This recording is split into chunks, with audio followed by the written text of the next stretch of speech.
Bien ou quoi les phénomènes? Casado refait parler de lui en cette fin de mercato. Va-t-il partir ou pas de Barcelone avant la fermeture officielle du mercato? Les Blaugrana, on parlera du dossier Casado ou encore Dani Rodriguez ou bien même quelques déclarations de Rashford. Ne tardons pas plus pour parler football et surtout FC Barcelone. Sport rapporte que Dani Rodriguez est proche du Celta Vigo. Le Barça récupère un pourcentage à la revente. Je ne sais pas à combien ce pourcentage s'élève, mais au point où on en est, on parle carrément de rouvrir le dossier Casado concernant un probable départ. Franchement, même si c'est 10 centimes, on prend. Voilà, même des centimes. On récupère un pourcentage en centimes.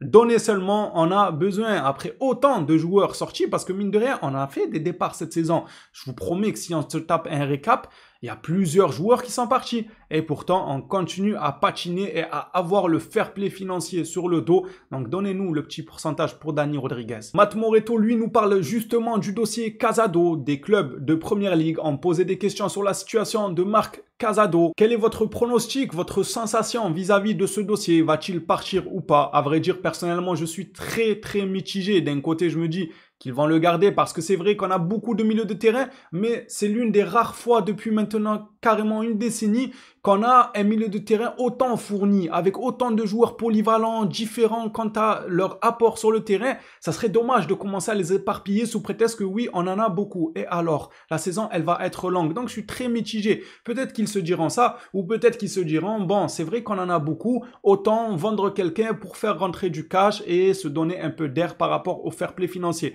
Vous l'aurez compris, moi, je n'arrive pas à trancher. Va-t-il partir ou pas? Évidemment, qu'en ce qui me concerne, je ne veux pas qu'il parte. Ça, c'est certain. C'est deux choses différentes. Je vous demande juste votre pressentiment, pas votre envie. Votre envie, je pense que pour la plupart, c'est qu'il reste au club. En tout cas, moi, pour ma part, j'en suis sûr à 100%. Je veux qu'il continue au moins une saison pour voir ce que ça donne, ce qu'il a encore à nous offrir. Et on verra la saison prochaine selon le contexte du club, les résultats apportés, les performances aussi de chaque joueur au milieu de terrain. On pourra en reparler de ce qu'on fera de Casado ou bien d'autres milieux de terrain parce que il est vrai qu'on a beaucoup de milieux de terrain. Mais à l'heure actuelle, j'estime qu'on en a besoin. Je vois pas l'intérêt de se séparer des milieux de terrain là maintenant. C'est pas le moment. Laissez-nous un peu kiffer une saison avec un collectif plein. Déjà qu'on a perdu un défenseur central alors que dans nos têtes, on allait le garder. Martinez, personne l'a vu venir.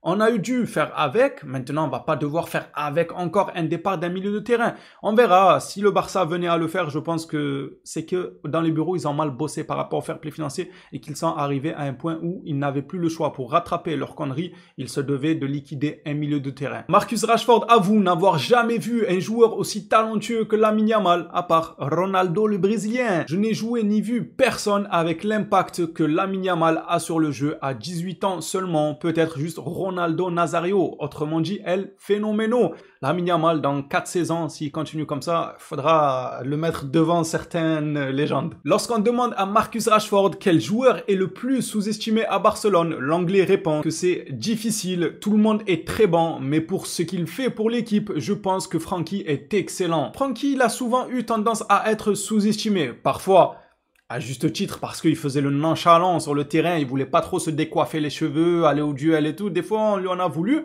Mais en réalité, les gars, ça reste un joueur de qualité et pour ma part, j'estime qu'il n'a toujours pas atteint son prime. J'attends de lui une saison encore meilleure que la saison passée parce que ce joueur-là a une qualité phénoménale et il doit lui aussi maintenant tenir cette cadence sur plusieurs saisons. S'il nous fait 3 ou 4 saisons pleines, ça peut que être bien pour le Barça. C'est vrai que parfois, il a tendance à être sous-estimé, pas par les Blaugrana parce que pour être honnête, moi je vois beaucoup de Blaugrana dire que Frenkie c'est une machine, qu'il est très bon. Quand on devait s'en séparer dans le passé, beaucoup défendaient cette idée et disaient que non, il fallait qu'il reste avec nous à Barcelone. C'est que les communautés externes un peu qui viennent nous embêter. Frenkie, lui, il est meilleur. Il nous disent Vitinha est meilleur, lui, il est meilleur.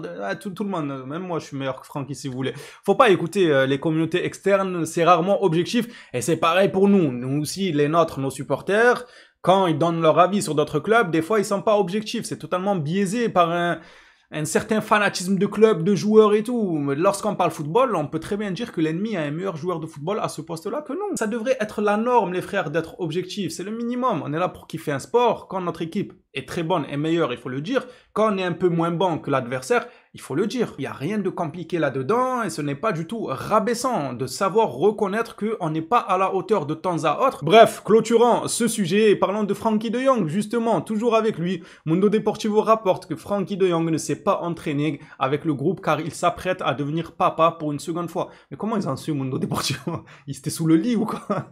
Il faut qu'il fouille sous le lit conjugal, Frenkie de Jong. Mundo, il s'en l'affût. Félicitations à Frenkie, j'espère qu'il nous reviendra en forme pour la saison. Enfin, il n'est pas blessé, mais vous m'avez compris, c'est toujours un peu bouleversant, une nouvelle arrivée dans la famille. Juste félicitations. Fabrizio Romano, lui, nous parle de Cardoso Varela, un joueur dont on a déjà parlé sur cette chaîne. Cardoso Varela devrait débarquer à Barcelone en 2026. Le Barça travaille pour son arrivée et d'autres communiqués nous indiquent carrément que c'est bouclé pour une arrivée en 2026. Ça sera pas pour de suite, mais c'est toujours bien d'avoir des dossiers déjà bouclés. Comme ça, le mercato prochain, lorsque tu iras sur Cardoso Varela, il faudra juste lui dire, allez, tu prépares tes bagages et tu viens avec nous à Barcelone et non pas négocier, faire une offre, la concurrence avec d'autres clubs. À voir maintenant si ça s'officialise cette arrivée ou alors ça tombera à l'eau parce que pour le moment, il n'y a rien d'officiel. Pour terminer cette vidéo actualité, on va parler de certificat de BTP, de construction du FC Barcelone. Ouais. Le certificat d'achèvement du Camp Nou est toujours en attente. Le certificat devait être signé hier entre la direction du projet, le club, l'IMAC, mais ça n'a pas eu lieu. Et pourquoi? Ils n'avaient pas de stylo. Pourquoi ça n'a pas eu lieu, le certificat et la signature hier?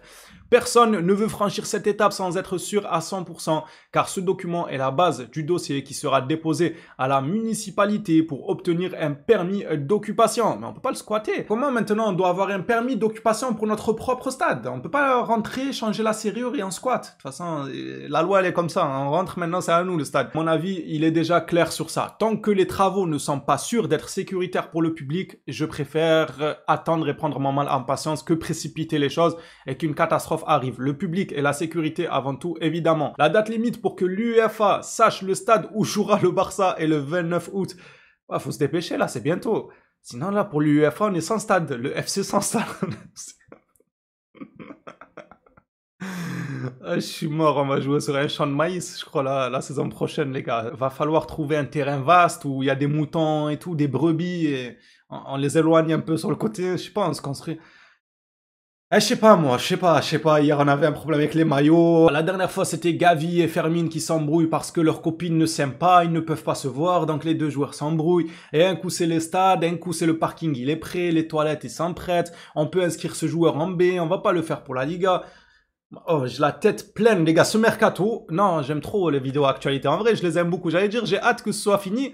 Mais je vais le regretter quand ça va être fini, parce que j'aime trop moi les vidéos actualité. Les Blaugrana, ça sera tout pour cette vidéo actualité. Faut garder le sourire quand même, car tout n'est pas perdu. J'estime qu'on a eu quand même, mine de rien, de bons renforts dans notre collectif, qu'on sort d'une très bonne saison, qu'on a un excellent coach. Ça va, il y a de quoi garder le sourire. Les phénomènes, hâte de voir vos réactions concernant cette vidéo dans l'espace commentaire. On s'attrape à la prochaine, d'ici là, prenez soin de vous.